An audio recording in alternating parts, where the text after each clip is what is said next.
Oh, there it is.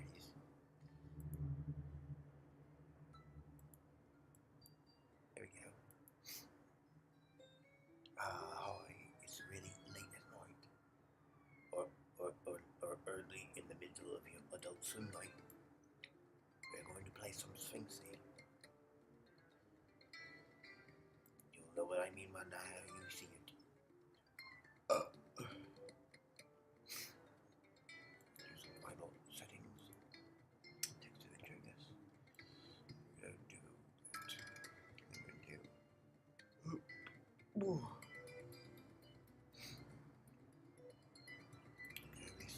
This way. Uh-huh. Right. Let's see what happens.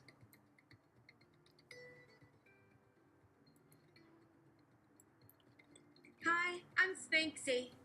Seems like you need a riddle to help you wind down a long day's rocking. Sound like a plan? Sure.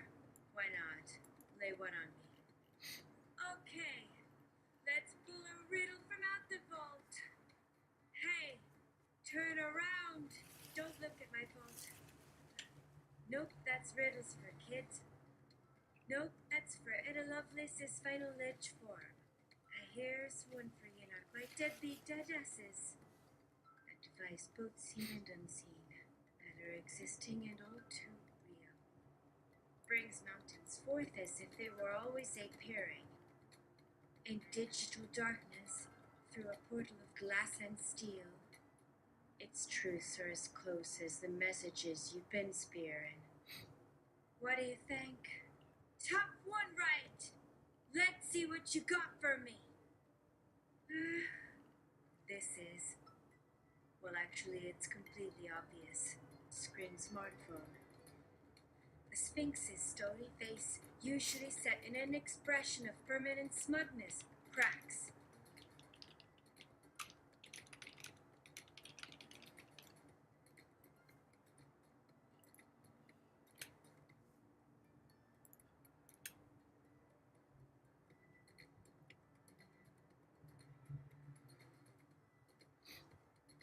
You ask, oh, is that a smile?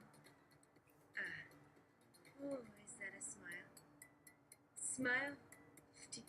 Nah, that was just my face cracking from the sheer, unadulterated Borgagna your answer. Scream. My grandma's pet rock could have figured that one out, and she's been dead for millennia. The Sphinx tries to reconstruct its trademark smirk, but the corners of its granite lips keep twitching. A faint, dusty pink blush rises on its cheeks, a geological phenomenon that has likely not occurred since the Permian period.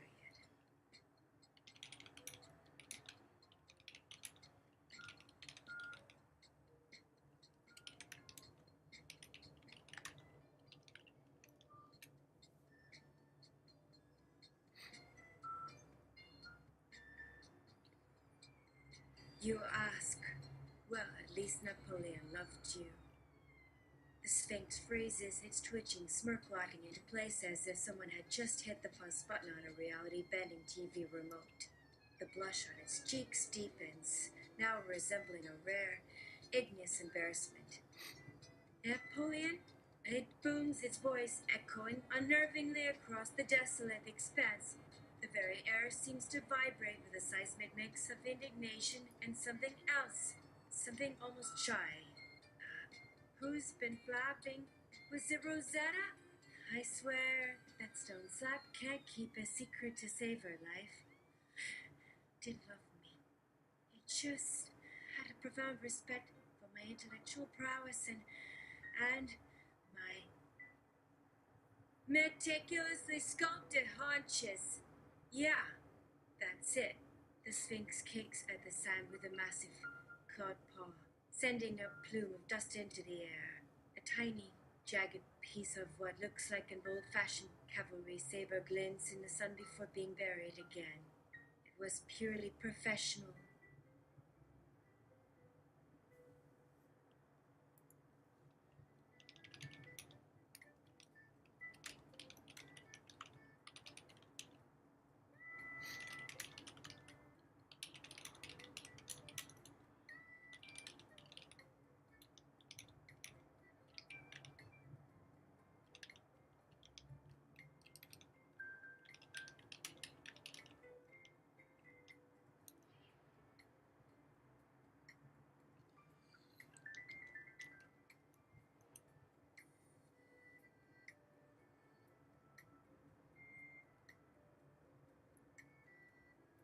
you ask, I guess it's my turn. Would you rather have a chickpea or a garbanzo bean? The Sphinx's rumbling defense screeches to a halt, its colossal head tilting at an angle that suggests the mental gears are grinding against each other. It stares at you, one stone eyebrow raised so high it's in danger of detaching and rolling down its forehead. What did you just say? A low, rumbling sound starts deep within the creature's chest, like a landslide happening in slow motion. It's not a growl of anger, but something far more unsettling. The rumbling builds, shaking pebbles on the ground until it erupts into a full-blown, earth-shattering guffaw. The Sphinx throws its head back, the sound echoing across the desert, a strange, gravelly and somehow joyful noise that feels fundamentally wrong coming from a creature made of stone. Would I rather? Ha! It gasps, wiping a non-existent tear from its eye with a wing. That's not even a riddle. That's just, you're a strange little fleshy person. I like you.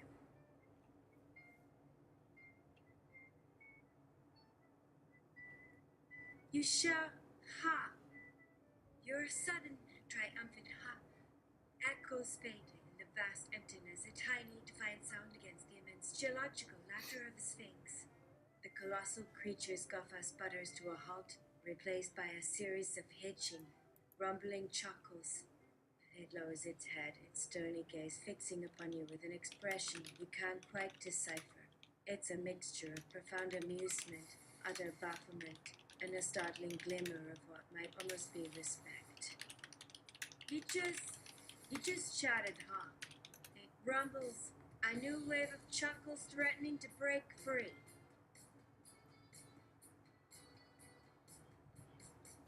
You allow the burble of titters to dissipate and wait patiently for the next riddle. The Sphinx watches you, its great stony head tilted. The last of its chuckles fade into a strange, resonant hum that seems to vibrate through the sand and up into the soles of your shoes. It's not a happy sound, nor a sad one, but the sound of deep, unfathomable thought, like the universe considering a particularly perplexing equation. You wait. It rumbles, its voice softer now, less of a boom and more of a bass note felt in the bones. You wait without fidgeting, without demanding. You just stand there. You actively listen for the next riddle. The Sphinx leans forward slightly, the movement of its massive head causing a miniature landslide of pebbles and sand to cascade from its mane. Its deep, resonant hum ceases, plunging the landscape into a silence so profound it feels like a physical presence, pressing in on your heels.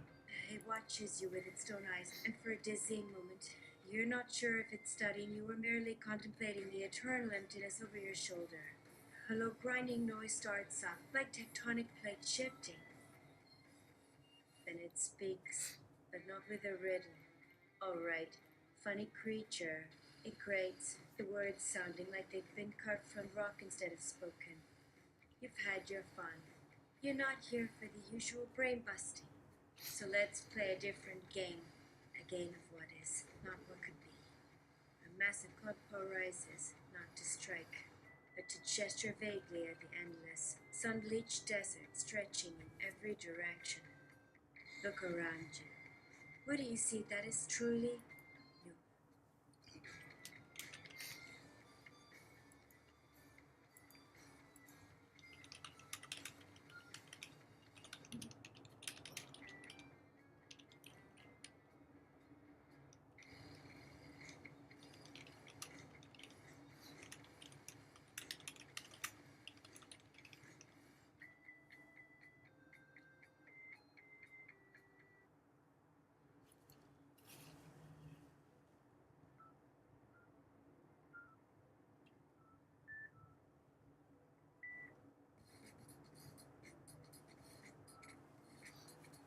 You ask other than the multidimensional laden space that's all up in our grills. The Sphinx freezes mid-gesture, its Stoneclaw hovering over the sand. The entire creature seems to glitch, a visual stutter like a buffering video stream. For a split second, you swear you see a flicker of hexadecimal code in its crystalline eyes, a cascade of green text superimposed over the desert landscape. Late, what now? It rumbles, its voice a strange blend of digital static and bedrock. And up in our grills, did you learn your colloquialisms from a rejected 90s sitcom script? It pulls back its paw, settling it on the ground with a soft thumb pasp that sends a vibration through the soles of your shoes. You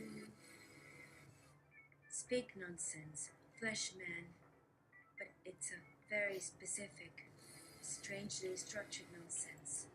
Very well. Let's say for the sake of this game that you're late in Space Council. Now, what else? Thank card. What else is new?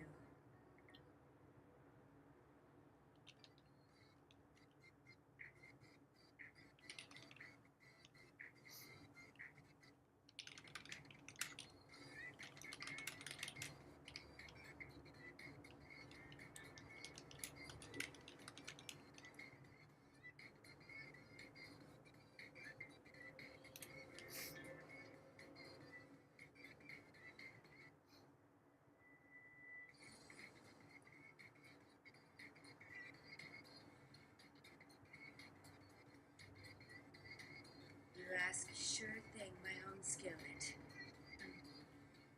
Your nails. You got them done recently.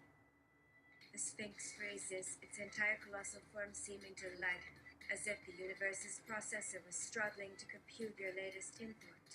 It slowly, deliberately lifts one of its massive claw paws, holding it up before its own stony face for inspection.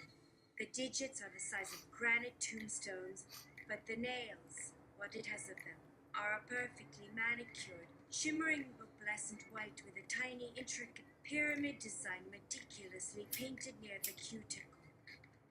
A deep and various grinding sound emanates from its core, like a fault line shifting under immense pressure. My nails, it rumbles its voice barely a whisper. You noticed.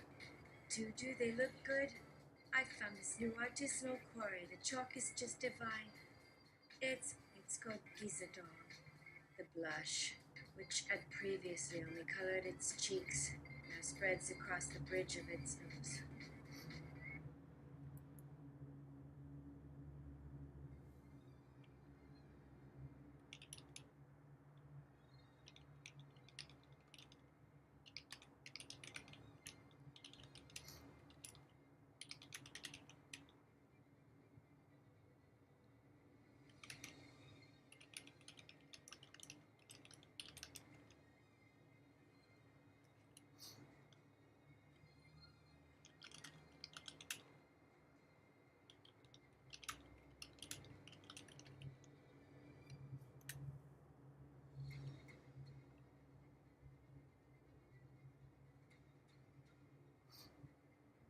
Yo, oh my, they're gorgeous, like you got them on vacation in Saigon.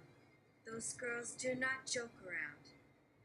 The Sphinx's entire body goes rigid.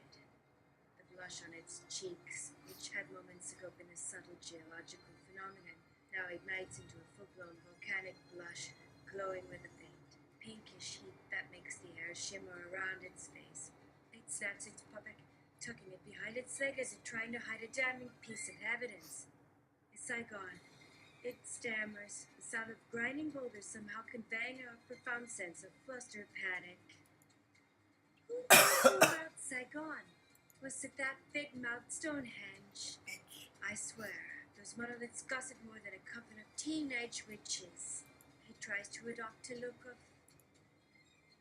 stern indignation, but the effort is completely undermined by the way its ears seem to twitch and a stray, shimmering fleck of Gizadon polished chips off and land silently in the sand.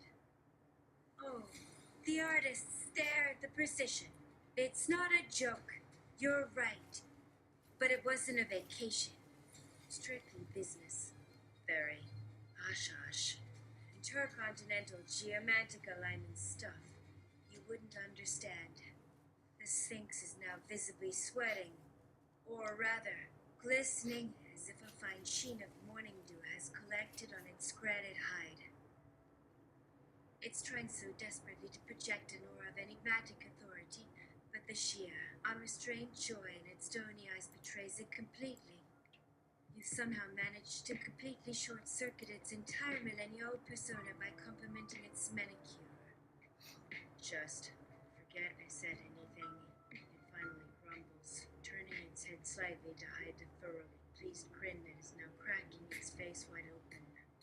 This is getting us nowhere. Back to the gang. New things. You mentioned the abstract place, and then you rudely examined my personal grooming. What else? Something real. Something you can touch. And if you say my glorious hunches again, so help me Ra, I will sit on you.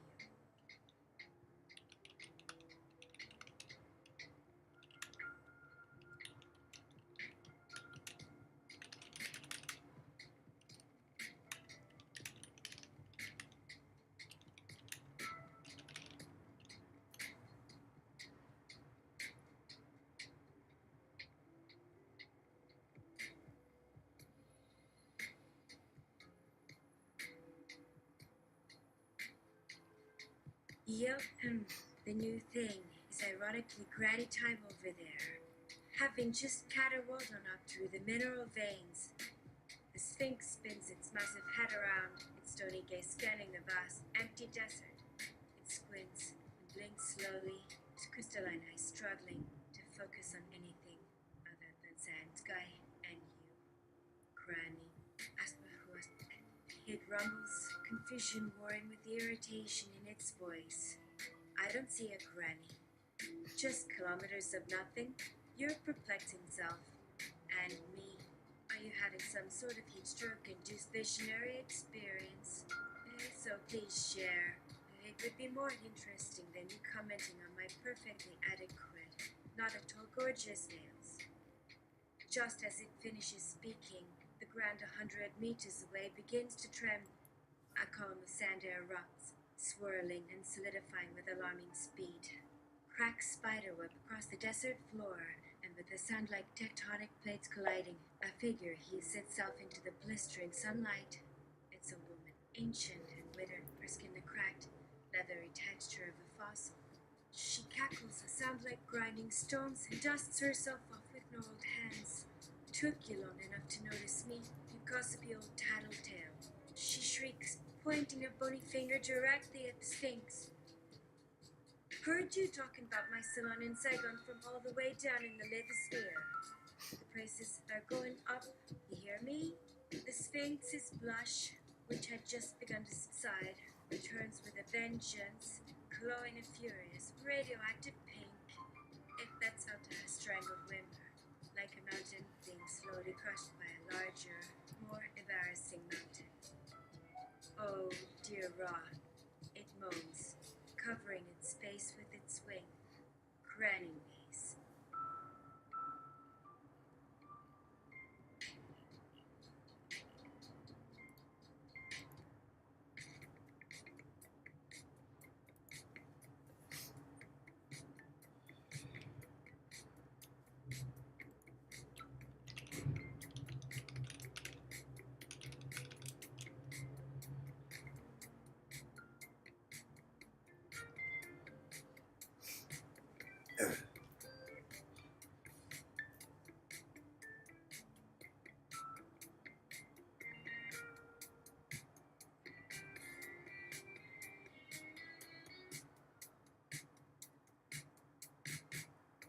You shout, howdy, Granny Niece! Granny Niece squints, her shriveled eyelids cracking open like ancient parchment. She raises an gnarled hand to her brow, shading her eyes as if trying to place you. Well, butter my britches and call me a sedimentary layer. She cackles, her voice a rattling cascade of pebbles. It's one of you chattel folk, a live one. Got more spunk than the usual mummified muscles they toss out here. She stomps a foot, and the ground gives gives a solid foundational asterisk, thump asterisk. This and a mountain maketh ever pleased. The Sphinx, still hiding behind its swing, lets out a low, pain groan that rumbles through the sand. Don't encourage her. You flesh a nuisance. The Sphinx moans, its voice muffled. She only gets louder. Louder! Honey, I was whispering! Granny Mace bellows, striding forward. Each ripple sends vibrations through the soles of your shoes. She stops at 2 feet from you, looming with the compact density of a neutron star. So, you must be the one who's got all sandy pants here all flustered. Talking about her nails and her secret little trips. What's your game, little spark? You're not just another snack trying to solve a riddle to get out of being Ed. I can feel that. She oaks you in the chest with a finger that feels as hard as diamond and surprisingly warm. There's something else buzzing in you.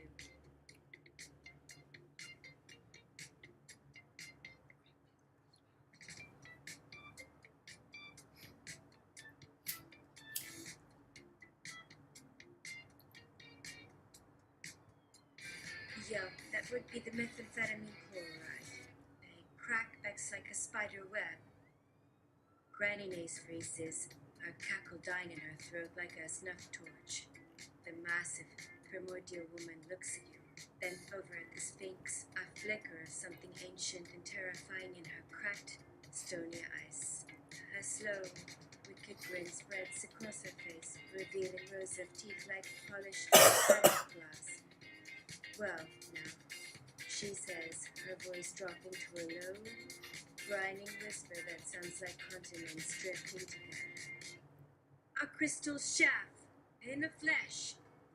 The Sphinx peeks up from behind its wing, its blush vanishing, replaced by an expression of pure, unadulterated horror. No, it groans, the sound of death rattled from a mausoleum the size of a pyramid. Anyone but a spinner. The vibrations ruin the desert's feng shui for centuries. Granny Mace ignores it, taking a step closer. She stoops down, her face level with yours, smelling of literature and deep geological time. Tell me, Sparky, she purrs, her warm, diamond-hard fingers still pressed against your chest. Got any blues on you?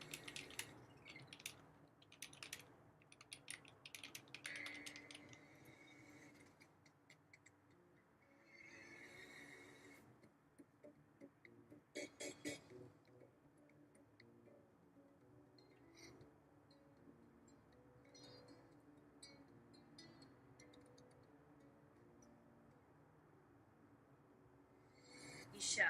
Why, certainly. I've got 2 bottles of instant release Adderall. A fresher than a de-agent that has yet to crack a skull.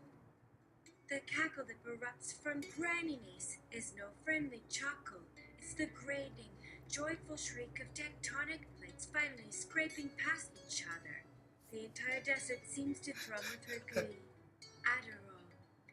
She roars, slapping the granite like knee with a sound like a quarry blast. The purest stuff, not that stepped on garbage the mortals caught with rat poison and shock. Oh, sandy pants. Look, he's got party favors for my next pilgrimage. The Sphinx emits a sound like a glacier calving into the sea, a vast, mournful groan of despair. It slowly slides its wing down, revealing a face consumed by abject misery. You're going to make me a dear Sahara vibrate at the wrong frequency for 1,000 years. Whispers to the uncaring sands. The dunes will lose their symmetry. Symmetry is for squares, the overgrown paperweight. Granny snaps back before turning her full terrifying attention to you. Her gnarled hand shoots out, not with violence, but with the swift, greedy motion of a magpie spotting a shiny object. Well, are you just gonna flap your gums about it? Or are you gonna pop open a bottle for an old gal? First one's on me. My treat. You ever seen a supercontinent form in real time? It's a real trip. Yo, sure thing. I'll cut us some lines in the shape of your initials and crowd by the last Metro card I will ever own.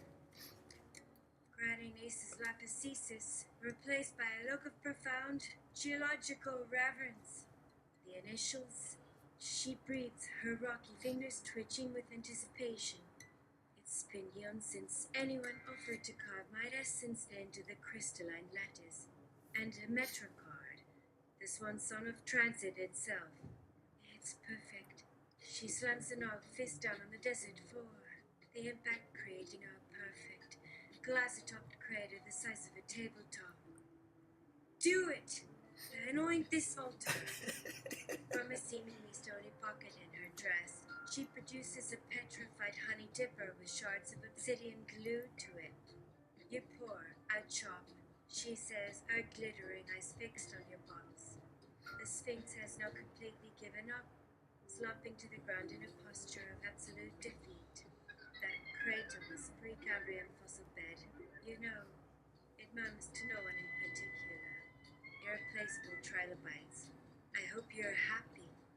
You pop the bottle cap and the air shimmers. As the powder settles into the glassy crater, Granny Nace looms over the offering with the obsidian dipper held high. Her body begins to vibrate, a low hum that escalates into a full thrum, the sand around her feet jittering as if in a high-frequency earthquake.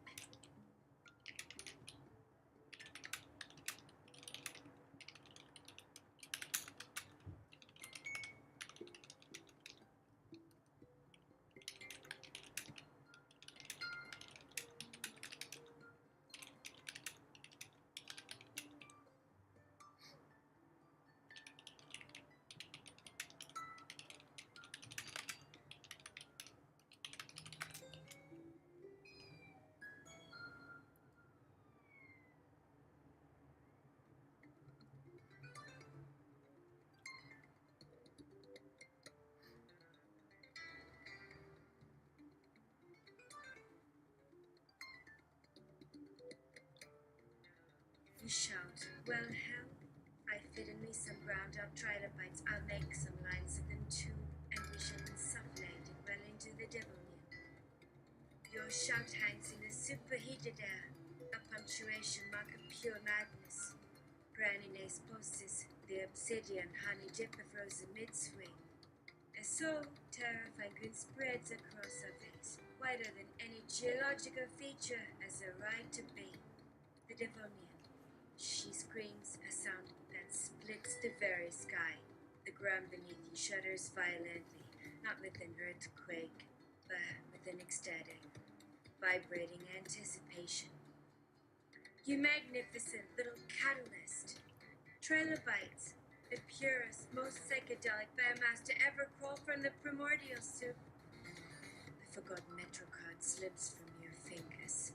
Granny Nace slams her palm down on the glassy crater, not to crush it, but to seal it. Forget the Adderall. That's just the opener. The main course awaits. Sandy pants, you big useless rock. Stop sulking and help me open a portal. She grabs the Sphinx's ear, a tab of granite the size of a tombstone, and yanks. The Sphinx lets out a piteous groan, but allows itself to be hauled to its feet. But the temporal paradoxes, it moans feebly. The geologic record will be a mess.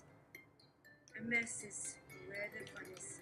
Granny cackles, her form beginning to shimmer and warp, her edges blurring as she vibrates a frequency that is causing the very laws of physics to fray around her.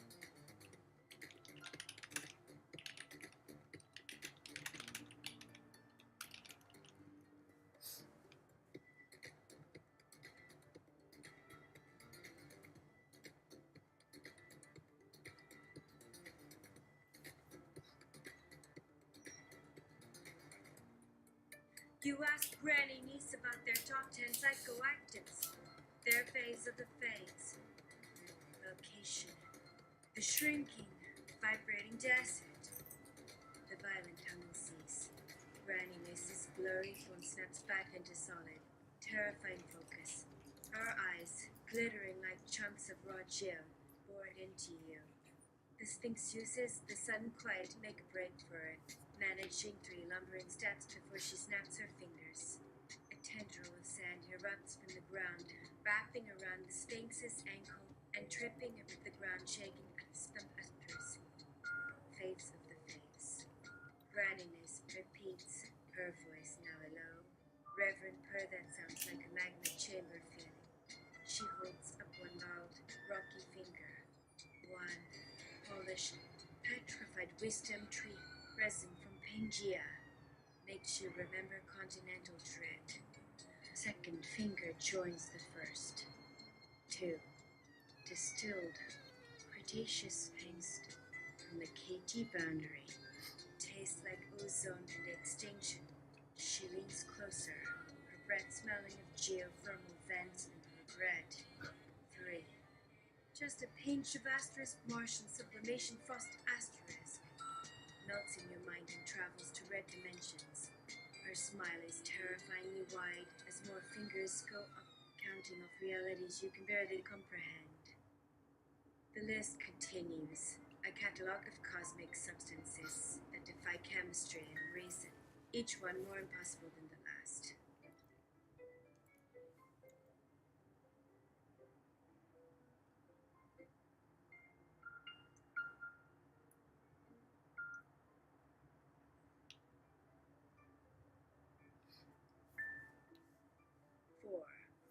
Her 4th neutron starlight, harvested right before it collapses, makes your skeleton sing nuclear symphonies.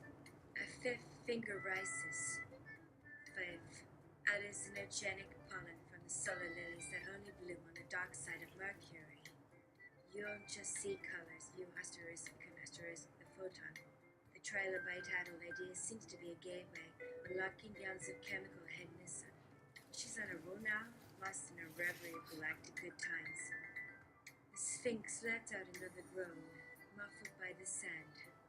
She's not going to stop. It whispers despairingly to a nearby dune. 6. A single tear from a weeping black hole, crystallized into a sugar, gives you the sweetest existential dread imaginable. And 7. Oh, 7 is the favorite. She grins, a truly terrifying sight.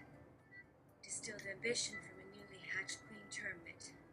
Tastes like wood and conquest. 8 is the gas a dying star exhales. Makes you supernova on the inside just a little bit. 9. My spark is a lick of God's out of the paint from when he made the sunset. Utterly divine and hardly illegal even to talk about. As for 10, Bratty Puss is leaning in so close you can feel the crushing gravity of her presence. 10 is the secret, a little concoction of my own making. I call it Granny's Special Blend. A pinch of primordial chaos, a dash of forgotten magic, and a distilled soul of a truly excellent roast. Best of both worlds, you dig? She gives you a playful but intimidating wink. You understand? You have impeccable taste. The last finger, the 10th, joins the rest. She wiggles all 10 at you. Horrifying fan of ancient possibilities. Now, tell me, my little chemist with a list like that, do you really think your dusty old trilobites are going to make a dent? Or are you ready to elevate your game from party favors to reality's reckoning? The desert isn't just shrinking now, it's folding in on itself. The horizon curving inward as Granny Mace's excitement warps the local space-time.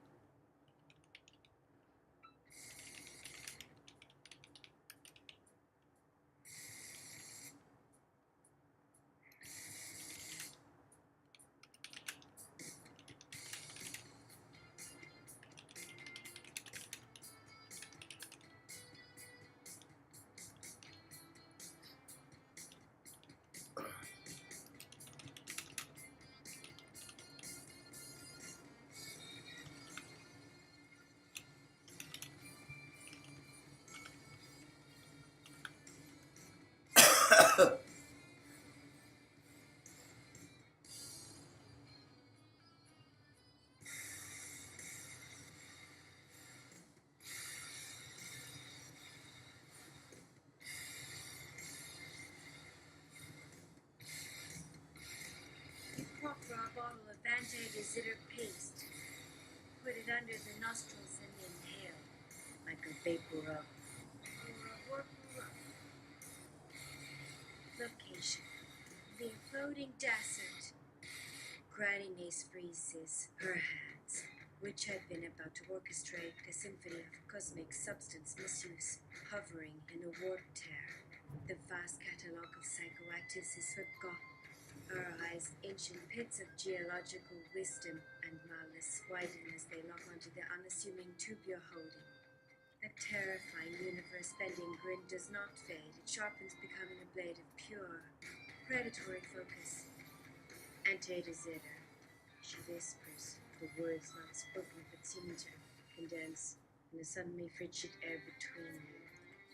With a speed that defies her immense, earthbound form, she snatches the tube from your hand. There is no hesitation. She uncaps it with a flick of her thumbnail, which sends a metallic, extrusive tink, echoing through the folding landscape. But she doesn't bring it to her nostrils. With a gesture of profound ceremony, she raises it high, her face a mask of ecstatic concentration. She holds it beneath the Sphinx's nose. Wake up, Sandy pants. She bellows, not in her usual glee, but with the feverish urgency of a true connoisseur. Before the Sphinx can react, Granny May squeezes a blob of the paste onto her finger and thrusts it up against its granite nostril. The world does not warp, it punctures. A deafening blasts through the desert, not the sound of an explosion, but the sound of a balloon the size of reality being pricked. The scorching sun and the endless sun violently dissolve. The Sphinx vanishes. Granny Mace vanishes. The crater, the metropod, the trilobites, all gone. You are no longer in a desert at all. You are suspended in an endless, placid void, a soft, diffuse light emanating from everywhere and nowhere at once. There is no heat, no cold, no wind, no sound. The crushing, suffocating gravity that defined Granny Mace's presence is gone, replaced by a gentle, weightless serenity. Looking down, you see you are standing on an invisible, perfectly solid surface, a floor that extends to infinity in all directions. Off in the distance, impossibly far away, is a single, tiny object. It's the bottle of Adderall. It drifts slowly, turning in the serene emptiness like a lone, forgotten satellite. You are utterly, terrifyingly alone. You refrain from critiquing the lack of consent you just witnessed. The placid void presses in, not with weight, but with an absolute absence of anything. The serene, unchanging light offers no clues, and the perfect silence magnifies the frantic, chaotic tempo of your own heartbeat, a frantic drum solo in a cathedral of nothing. Your previous life of sound, scorn, and cosmic substance abuse feels like a fever dream, a story you heard about somewhere. The universe has reset, and you are the only character who remembers the previous draft. A strange calm settles over you. In this total negation, there are no riddles, no demands, no ancient grandmothers cackling for a hit. There is only the vast, empty freedom of being the sole point of reference in all of existence. The distant bottle of Adderall glints, a stubborn little fact refusing to be erased by reality's reboot, a lonely beacon in an ocean of tranquility.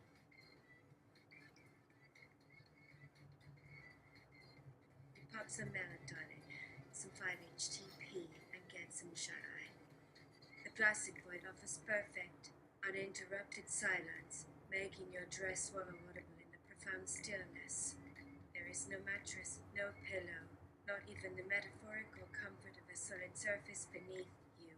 Yet you settle into a pose that feels restful, a floating reclination. You close your eyes again to the uniform. Sourceless light, focusing on the internal landscape of your own body chemistry.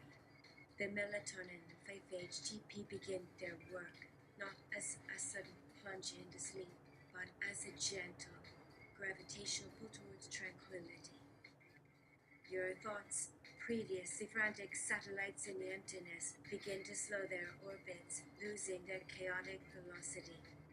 The distant, glittering bottle of Adderall, the last anchor to the chaotic world you just departed, fades from your conscious mind, becoming just another indistinguishable speck in the infinite, serene void. A profound, bottomless weariness, kept at bay by adrenaline and sheer absurdity, finally washes over you, pulling you down into a welcome and absolute darkness. Location: a dream of non-Euclidean library stacks. You are not lying down, but standing, or perhaps floating, in a library of impossible geometry. The bookshelves are not made of wood or metal, but of crystallized moonlight, and they curve in ways that hurt the eye to follow, arching over your head and under your feet to form a vortex of spiraling tones.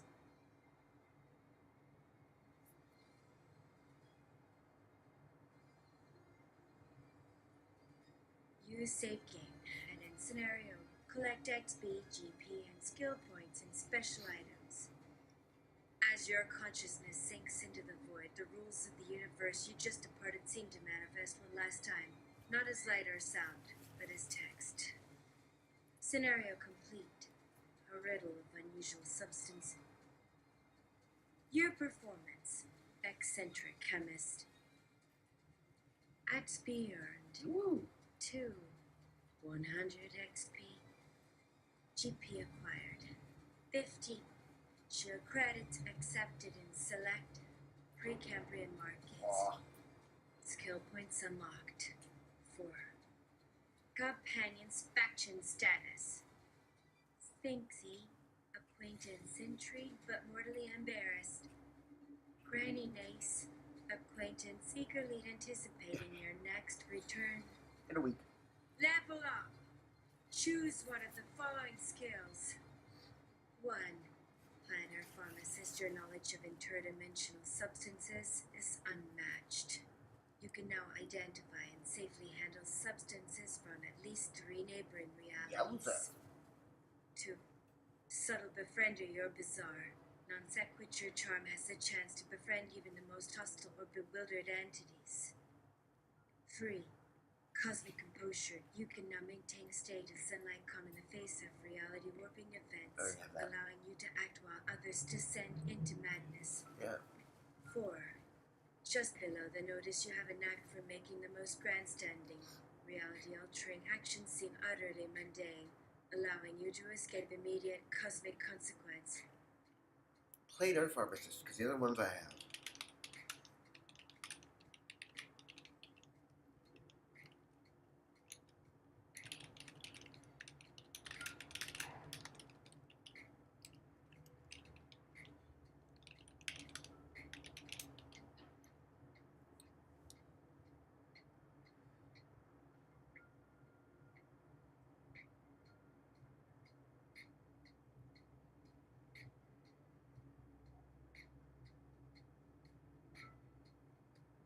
You planner a pharmacist. You already have the other 3. Humble brag. Scenario complete. A riddle of unusual substance. Your performance. Eccentric chemist. XP earned. 2. 100 XP. GP acquired. 50. Your credits accepted in select Precambrian markets. Skill points unlocked. 4. Companions faction status. Sphinxy, acquaintance intrigued but mortally embarrassed. Granny Nace, acquaintance eagerly anticipating your next return. Level up. Skill acquired. Planner pharmacist. You already have the other 3. Humble brag. Your subconscious logs the notification with the quiet, practiced efficiency of a veteran adventurer saving a particularly messy RPG file. The data streams through your sleeping mind, another notch on the belt of a reality you've already left behind. As the final confirmation blips in your mental interface, the impossible library of moonlight and madness begins to dissolve, the shelves unwinding into threads of silver light. The forgotten words of the books unspelling themselves into silent, waiting potential. The dream concludes, not with the jolt, but with the gentle fade of a star at dawn. Location, the void. And then you wake up. Alright. Good morning, all. I gotta finish shaving my head.